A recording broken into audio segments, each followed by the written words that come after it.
আজকে এই বছরের মানে প্রথম এই যে কলই শাক কিনছি, মানে কলই শাকের সিজন শেষ।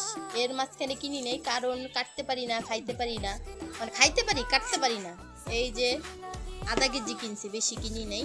এই যে দেখেন এগুলো কাটা হয়েছে, কিন্তু আমি কিন্তু কাটি নেই, কারণ আমি কাটতেই পাই না। এই যে দেখছেন কে কাটে।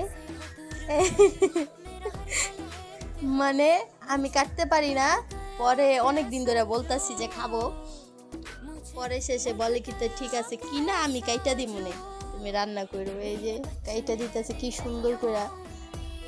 মানে আমি তো পারি না, যারা কাটতে পারে আমার মনে হয় তাগো থেকেও ভালো হয়েছে, অনেক সুন্দর কাটা হয়েছে। এই যে একেবারে মানে ঝুরি ঝুরি ঝুরি ঝুরি একদম সুন্দর হয়েছে, মানে অনেক সুন্দর হয়েছে। এই যে জাগো জাগো কাটা লাগবো, পাঠাই দেন, আছেই তো কাটার জন্য।